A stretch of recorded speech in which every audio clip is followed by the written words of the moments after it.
আল্লাহ সুবহানাহু ওয়া তাআলা আমাদের পরীক্ষা করবেন ভয়ভীতি দিয়ে।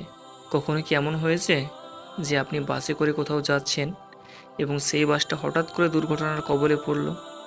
সেই দুর্ঘটনায় মারা গেছে আপনার পাশের যাত্রীটা, কিন্তু আপনার তেমন কোনো ক্ষতিই হয়নি।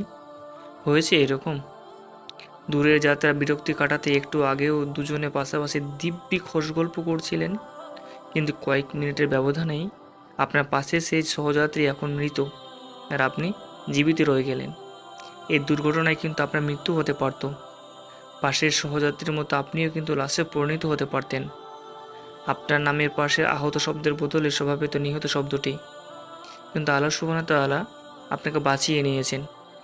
এমনকি আল্লাহ দেখতে চান যে আপনি এই দৃশ্য দেখে শিক্ষা নেন কিনা, তার শকর আদায় করেন কিনা, তার অবাধ্যতা থেকে ফিরে আসেন কিনা।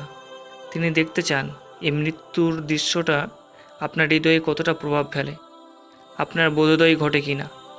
এইরকম বিভীষিকাময় দৃশ্য দেখে আপনি মৃত্যু হয়ে কাতর হয়ে পড়েন কিনা, সেটাই হলো আপনার জন্য পরীক্ষা। আপনাকে পরীক্ষায় পাস করতেই হবে।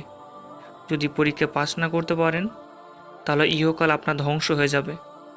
আর এই ইহকাল বাঁচাতে গেলে আমাদের সেই অবাধ্যতা থেকে ফিরে আসতেই হবে, আল্লাহমুখী হতেই হবে। না হলে আমরা ইহকাল তো হারাবই, আমাদের পরকালও নষ্ট হবে।